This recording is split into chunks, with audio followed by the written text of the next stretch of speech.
خواتي وخواتاتي اهلا وسهلا مرحبا بكم يا جماعه الخير. مساء الخير عليكم زول الفلاون والسلام عليكم. صحة رمضانكم encore une fois. Quel Ramadan 2024 يا جماعه. Je l'avais prévu, je l'avais annoncé, je l'avais dit, je l'avais analysé, je vous avais bien dit que pendant ce Ramadan 2024, il va se passer des choses. Il va se passer des choses, il s'est passé des choses. Il s'est passé des choses et de quelles choses on parle, de quel événement, de quelle annonce. L'Algérie a basculé officiellement dans l'inconnu, dans une phase d'inconnu politique, dans une nouvelle phase de déstabilisation. Pas d'instabilité, de déstabilisation. Il y a une différence entre l'instabilité et la déstabilisation. L'instabilité, c'est quand un pays, indépendamment de sa volonté, connaît une série de crises d'ordre économique, social. Ça commence par d'ordre économique et social, et ensuite ça finit par avoir un impact politique, et ça finit par une crise politique qui va créer une instabilité et une nécessité de réfléchir ou d'aboutir à une sortie de crise.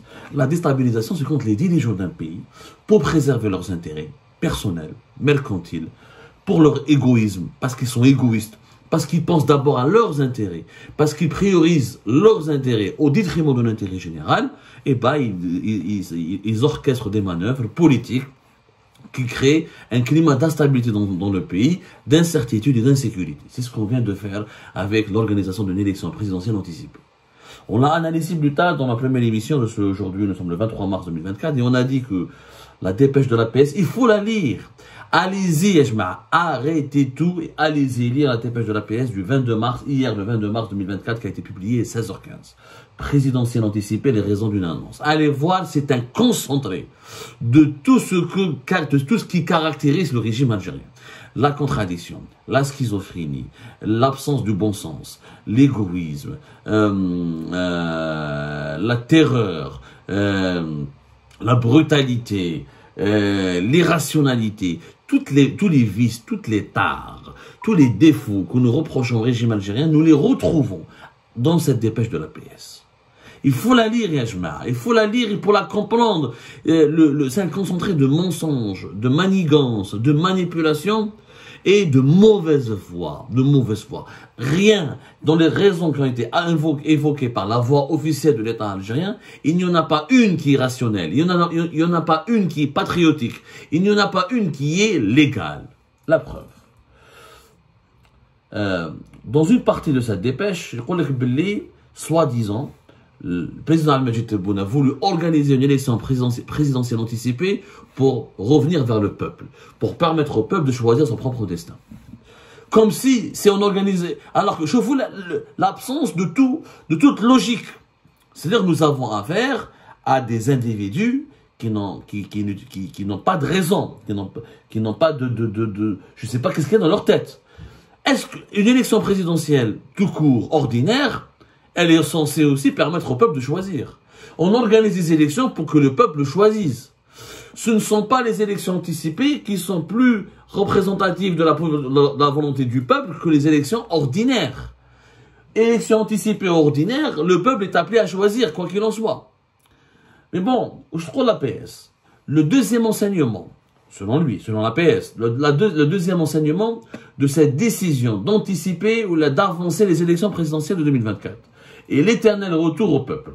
Seul décideur et seul comptable de l'action du président de la République, cette annonce est le signe que le président Tebboune fait confiance à son peuple, aux citoyens et aux électeurs, à leur jugement et à leur lucidité.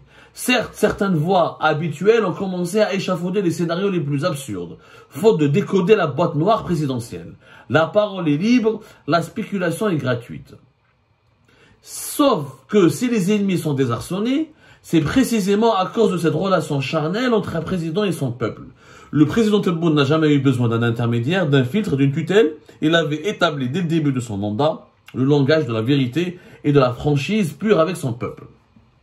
Alors, je ne sais pas, ni Ramadan, ni la famine, ni toutes les privations physiques, psychiques ne peuvent justifier la formulation de telles contre-vérité, de telle ineptie, de telle idiotie. Pourquoi? Le retour au peuple. Mais Abdelmajid Tebboune ne s'est pas adressé au peuple. Tu me dis qu'il n'y a pas de filtre, qu'il n'y a pas d'intermédiaire entre Abdelmajid Tebboune et son peuple. Mais Abdelmajid Tebboune ne s'est pas exprimé au peuple. Il n'a pas dit que je vais démissionner et je vais organiser une élection présidentielle anticipée. Il n'a pas parlé aux Algériens, il n'a pas fait de discours. Il n'a pas fait de discours télévisé pour dire voilà ce que je vais faire, voilà ce que j'ai envie de faire, voilà ce que je veux, ce que je peux faire. Et rien. Il s'est même pas exprimé. Il a réuni un conseil de guerre, parce qu'on l'a dit hier, c'est un conseil de guerre. Si on appelait les articles de la Constitution, notamment les articles 94 et 95, et il a réuni le chef d'état-major de l'armée, le premier ministre, son directeur de cabinet, le président du Parlement, le président du Conseil de la Nation, le président de la Cour constitutionnelle, où il a décrété, belé, nous allons organiser des élections présidentielles anticipées. Elle est où la place du peuple?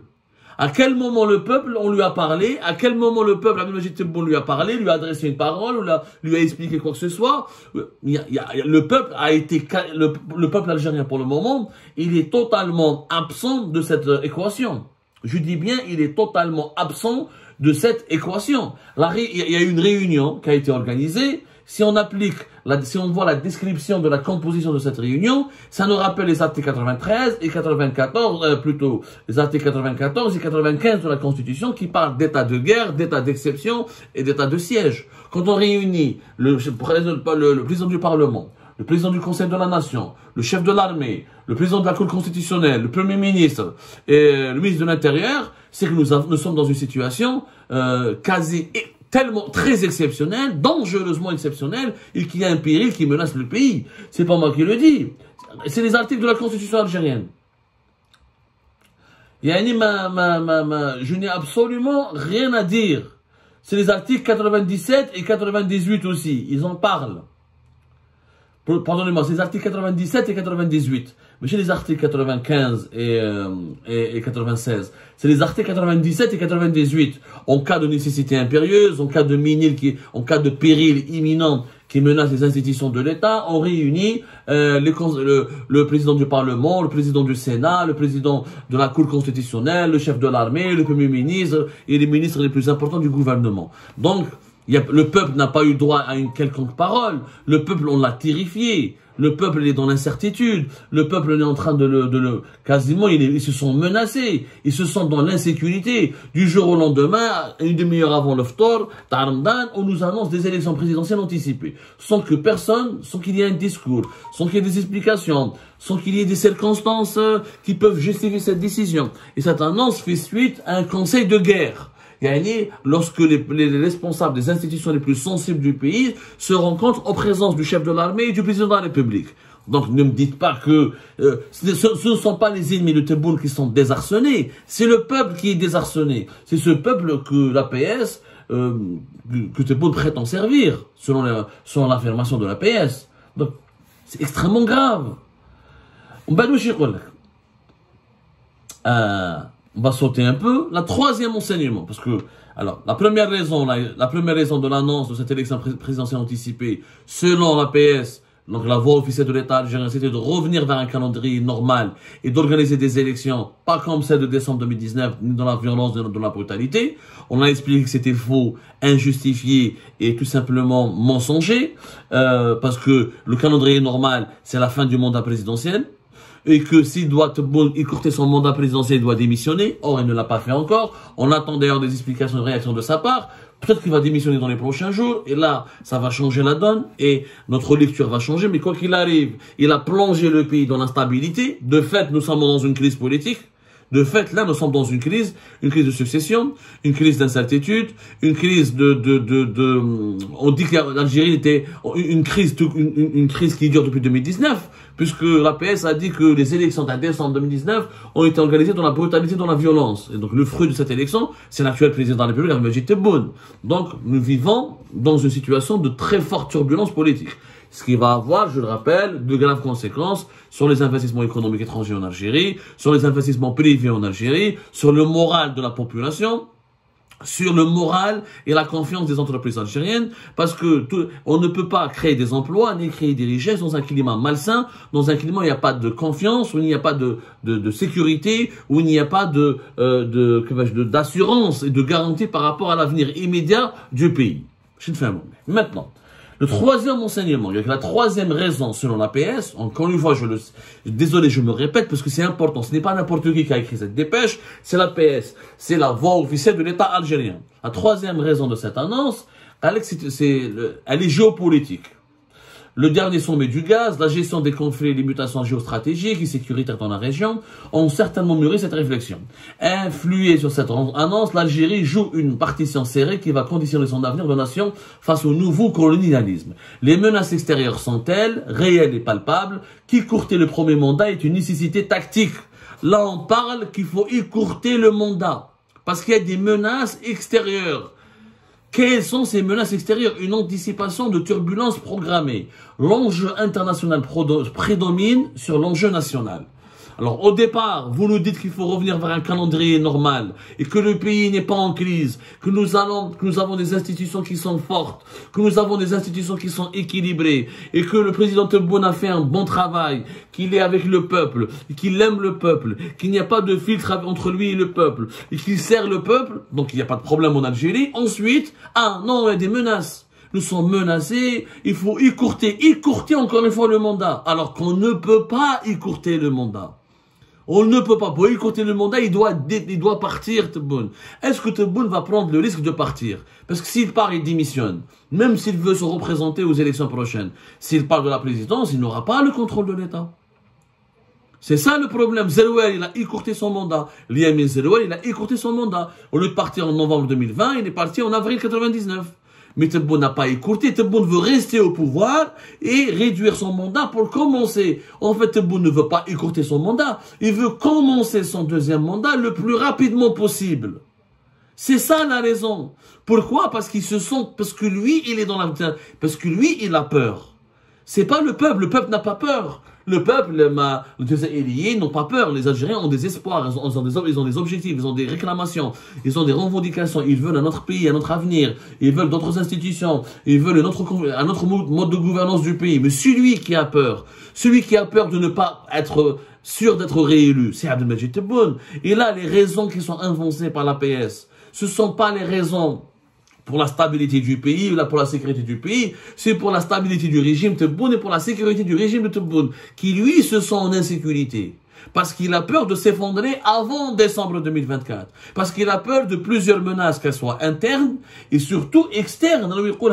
Une anticipation de turbulences programmées. Quelle turbulence? On va faire la guerre au Maroc. On va faire la guerre au Mali avec lequel on a des gros problèmes. Il y a des factions libyennes qui vont attaquer notre territoire.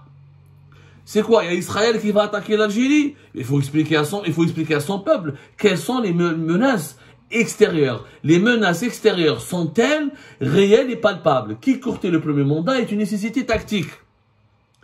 En fait, le pouvoir Tebboune, il est piégé. Parce qu'au départ, l'argument les menaces extérieures, réelles et palpables, et des turbulences programmées, il allait être utilisé pour écourter le mandat de Tebboune, pour ne pas organiser des élections présidentielles. Depuis février 2024, il y a un scénario diabolique. Les dirigeants du régime Tebboune veulent annuler, veulent reporter, veulent décaler les élections, veulent carrément les annuler, ne pas les organiser en 2024, en utilisant le prétexte d'une menace extérieure, d'un contexte géopolitique très tendu, de turbulences à nos frontières et d'une menace contre la sécurité nationale. C'est cet même argument, comme par hasard, qui était aujourd'hui utilisé pour dire « Ah non, nous allons anticiper les élections parce qu'il y a des menaces extérieures. » En fait, quand nous les avons dévoilés au grand jour, parce que nous, quand on a fait cette émission avec Algérie Part au mois de février 2024, ensuite la presse internationale en a parlé, la presse française, des sites arabophones, francophones, même des médias anglophones, ils ont commencé à se poser des questions, des politiques algériens, Sidi Ahmed Ghazali, Louisa Hannoun, Ben Grina, ils ont commencé à se poser des questions, est-ce qu'il y aura pas des élections? Donc, on les a mis dans la merde, pardonnez-moi le terme, on les a mis dans la merde, dans une crise, parce qu'on leur a coupé l'herbe sous les pieds. Ils ne pouvaient plus, au moins ils allaient choquer, ils étaient en train de préparer le terrain pour reporter les élections présidentielles. On en a parlé le 19 février 2024. Ils étaient en train de préparer le terrain, ils étaient en train de préparer l'opinion publique nationale et internationale à l'idée que le régime algérien est contraint de reporter les élections à cause des turbulences géopolitiques et des risques de conflit à nos frontières. Nous avons révélé ce scénario, nous avons révélé cette tactique, nous avons révélé les dessous de ces manœuvres. En révélant les dessous de ces manœuvres, qu'est-ce qui s'est passé? C'est que les dirigeants du régime Tebboune ont été dans la gêne, ils ont été dans une situation hyper délicate. On a révélé leur plan. Donc, ils ont été dénudés. En toute urgence, il fallait un scénario B. C'est bon. On a été dénudés. On a été débusqués. Donc, il fallait leur trouver un autre, parce que s'il y a une menace, on n'organise pas d'élections. C'est une contradiction. Quand il y a une menace contre le pays, on ne fait pas des élections, on se prépare à la guerre. C'est logique. Il ne faut pas sortir de ça. Il ne faut pas être politique. L'Algérie se doit de montrer son unité intérieure, sa cohérence domestique avec un président, une armée, des institutions en ordre de bataille pour prévenir les crises extérieures. Elles sont déjà à nos portes et elles visent notre souveraineté et notre sécurité. Donc il y a des crises extérieures qui visent notre souveraineté et notre sécurité. Dans ce cas-là, on n'organise pas des élections. On se prépare à la guerre. Le peuple algérien, il va entre choisir un président ou la changer de président et défendre son pays, il va choisir de défendre son pays. Il ne peut pas y avoir d'élection sereine dans un contexte de guerre ou de menace de guerre. Mais l'argument, le texte, il était prêt en février. Parce qu'en cours du mois de février, il voulait attendre d'ici la fin du Ramadan, il voulait faire une grande propagande. Il voulait faire une grande propagande, une immense propagande médiatique et politique. Il voulait utiliser des partis politiques, des médias lourds, etc. pour dire aux Algériens et aux Algériens, il y a un risque de guerre aux frontières du pays, un risque de guerre avec le Maroc, un risque de guerre avec à la frontière du Mali, risque de guerre avec à la frontière de la Libye, à la frontière du Niger, que nous sommes dans une insécurité totale, qu'il faut faire face, qu'il faut faire attention, où ils voulaient déclarer l'état d'urgence. Pour justifier la non-organisation des élections présidentielles en 2024, ils allaient préparer l'état d'urgence. Et c'est pour ça que la réunion avec le président de la Cour constitutionnelle, le président du Parlement, la réunion avec le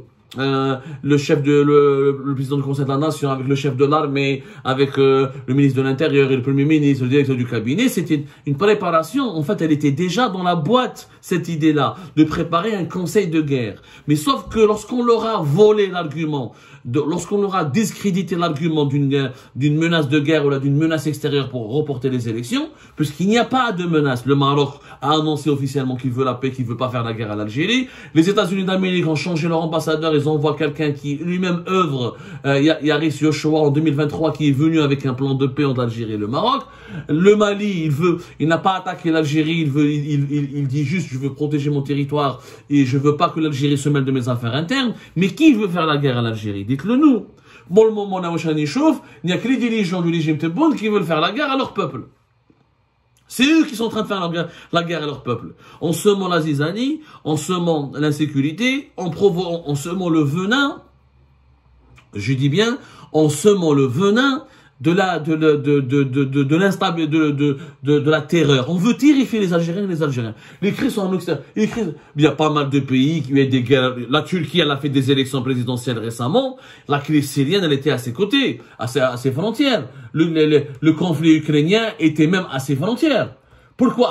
Voilà, avec la Turquie.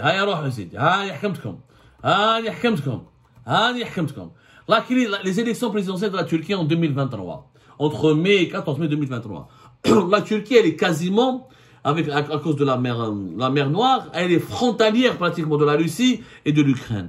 Est-ce que Erdogan a dit, je ne peux pas organiser des élections présidentielles parce que il y a la guerre en Ukraine qui nous menace et notre souveraineté, et la Turquie, elle est concernée. Elle est à la fois médiateur, elle accueille les pourparlers, elle doit gérer les détroits, les passages vers la mer Noire, elle a des intérêts directs, elle est concernée direct, elle est très proche de la guerre en Ukraine. Mais la Turquie, pour autant, n'a pas reporté les élections présidentielles. L'Algérie, ouch men guerre, à cause du Sahara occidental, à cause du Maroc, tu vas reporter les élections présidentielles. Ça veut dire quoi? Ça veut dire seulement le Maroc, c'est quoi? C'est un géant mondial, khaïf maintenant. Ça veut dire que t'es un nain, t'es pas une puissance régionale. Si t'es pas capable d'organiser, de garantir ta propre sécurité nationale, ça veut dire que tu es faible. Ça veut dire que tu es un nain, tu es un impuissant. Donc, les dirigeants actuellement, les dirigeants algériens actuels sont tout simplement eux-mêmes, ils paniquent, ils ont peur. Ils ont peur de quoi? Ils ont peur de ne pas pouvoir gérer les élections présidentielles de 2024 comme ça s'est passé en 2019. Alam Khaïfin, le retour de la contestation. Alam Khaïfin de leur division interne. Tebboune, il est conscient, son entourage il est conscient que son deuxième mandat ne fait pas consensus. Ils ont peur d'une rébellion à d'une armée, d'une rébellion à des services de l'enseignement, d'une rébellion à des administrations, qu'un nouveau candidat de l'opposition il apparaisse, qu'un ancien classique du régime soit adoubé par certains partis de l'armée et des services de l'enseignement. Ils ont peur. C'est eux qui ont peur de ne pas contrôler la situation. Or, pour exercer un contrôle absolu de la situation, ils doivent créer des crises. Ah, nous sommes en danger. Il y a un ennemi. On va te l'attaquer. Donc, contrôle la situation. Ah, on ne peut pas organiser les élections fin décembre. On va les raccourcir. On va les avancer vers septembre et on va écourter le mandat présidentiel. En violation de la Constitution. Ah, je ne vais pas démissionner. Parce que si je démissionne de mon poste de président, je ne peux plus contrôler l'État et les appareils de l'État. Donc, c'est eux qui paniquent. C'est eux qui ont peur. Parce qu'ils savent très bien que leur idée du deuxième mandat ne passe pas, ne peut pas passer. Faute de bilan, faute de réalisation, trop de problèmes internes, trop de problèmes à l'extérieur, sur la scène internationale. Il n'y a pas un argument favorable au deuxième mandat. Il n'y a pas un argument. Si on veut la stabilité du pays, tous les arguments sont pour le changement. Si on veut la sécurité du pays, tous les arguments sont pour le changement. Parce que nous avons un président qui s'est disputé avec tout le monde. Makhala l'Espagne, Makhala le Mali, Makhala le Niger, Makhala l'Égypte, Makhala les Émirats, une guerre avec le Maroc. Donc nous sommes, c'est tous les arguments pour on veut le développement économique, zéro développement économique durant le mandat de Tebboune. On doit aller vers le changement. Donc, mais c'est eux qui ont peur. Ils transfèrent leur peur, ou là ils veulent imposer leur peur personnelle à l'ensemble de la population, à l'ensemble du peuple, en utilisant des arguments qui trahissent leurs propres arguments, trahissent leur peur, trahissent leurs desseins personnels, trahissent leurs objectifs purement personnels, qui est de faire, en fait, ils sont pressés de faire ce deuxième mandat le plus rapidement possible. C'est tout. Abdelmadjid Tebboune et son entourage sont pressés de faire le deuxième mandat rapidement. Pourquoi? Parce que ils n'ont pas la certitude, ni les atouts, ni la capacité de contrôler le pays et de garantir un deuxième mandat à Tebboune en décembre 2024. Il peut se passer tellement de choses. Ils ont peur. Ils ont peur notamment d'une explosion sociale et politique à l'intérieur du pays. Parce que le bilan est mauvais, parce que les pressions sont énormes, parce que les Algériens en ont marre de la persécution, parce que les Algériens en ont marre de la panne économique, ils en ont marre de la précarité, ils en ont marre de la détresse, ils en ont marre d'une inflation à 2 chiffres, ils en ont marre du chômage massif, ils en ont marre que leur pays recule et dégringole, alors que des pays voisins, que des pays dans la région évoluent et ne cessent de faire des progrès. C'est ça le véritable problème. Donc mettre le neige, c'est pour la stabilité de l'Algérie, ou oui, non, on est en train de déstabiliser l'Algérie. Les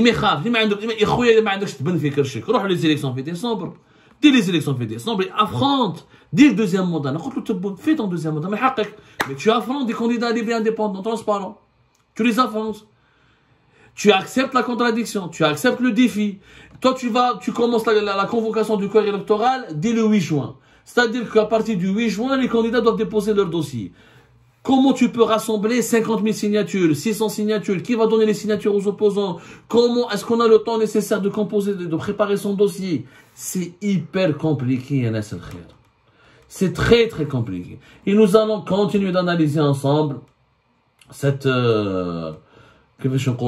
les dessous de ce plan machiavélique qui consiste à avancer. Abdelmadjid Tebboune ne veut pas écourter son mandat. Il veut accélérer le début de son deuxième mandat. Et c'est ça la vérité. Et c'est ça la vérité qu'on veut cacher à nos citoyens.